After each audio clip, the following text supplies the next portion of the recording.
Hi everyone, and welcome back to another episode of GP Notebook TV. Lisa Devine is my name and I'm a GP in Wicklow in the Republic of Ireland.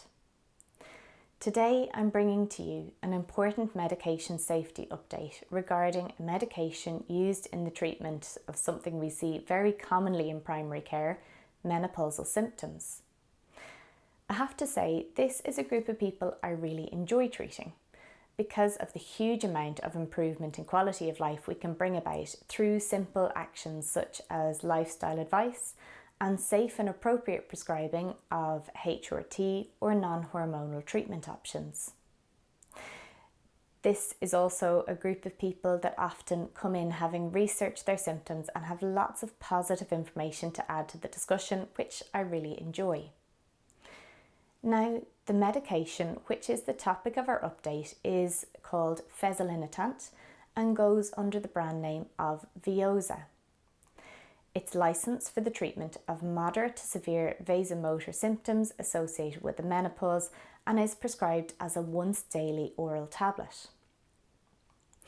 When I was researching this video, I could see lots of news articles where it was really hailed in some media articles in Ireland as being a game-changing alternative to HRT, which I think would be really exciting for the women who perhaps can't take HRT for different reasons.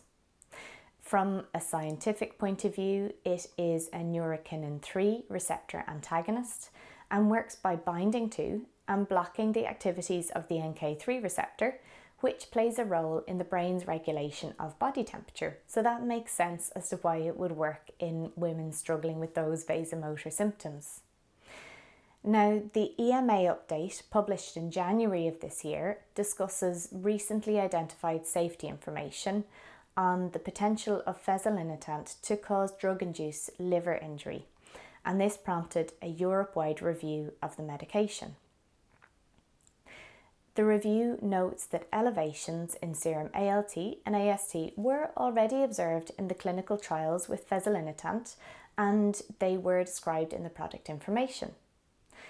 However, the new information relates to serious cases with elevations of ALT and or AST of greater than 10 times the upper limit of normal, with concurrent elevations of bilirubin or alkaline phosphatase, and these are things which were reported post-marketing.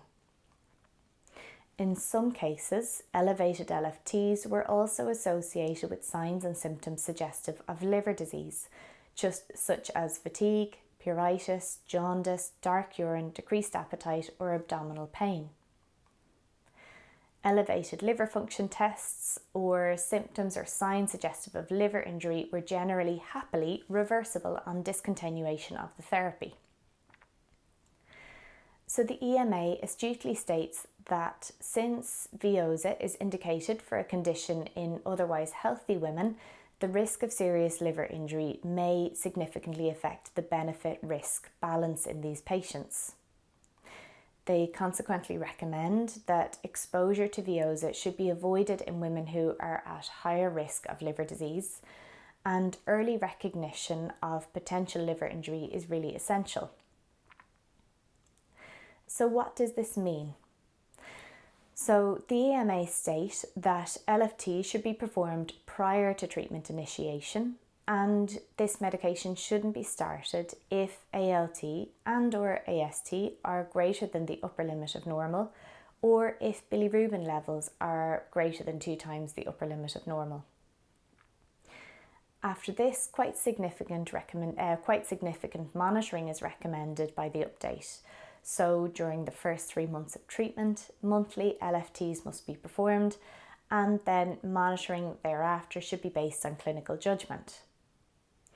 It also suggests that patients should be advised to be vigilant for the signs and symptoms of potential liver injury, including fatigue, pruritus, jaundice, dark urine, pale feces, nausea, vomiting, decreased appetite and or abdominal pain.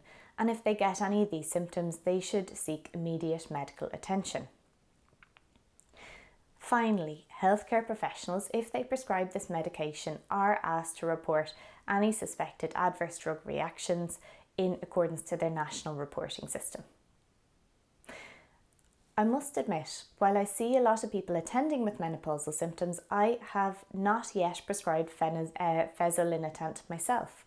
And so it was interesting for me both to learn about this new medication and its role last year, but also to learn about the new information that has been published about it.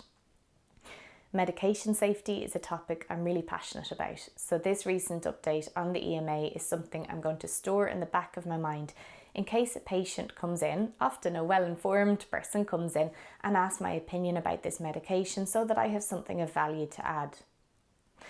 I think it's also a useful reminder about how important it is for new medications to be monitored as we learn more about them once they enter the real world. I hope you found this update useful, especially if you see a lot of patients with menopausal symptoms. I have to say I really enjoyed researching it and bringing it to you, and I look forward to seeing you soon again on GP Notebook TV.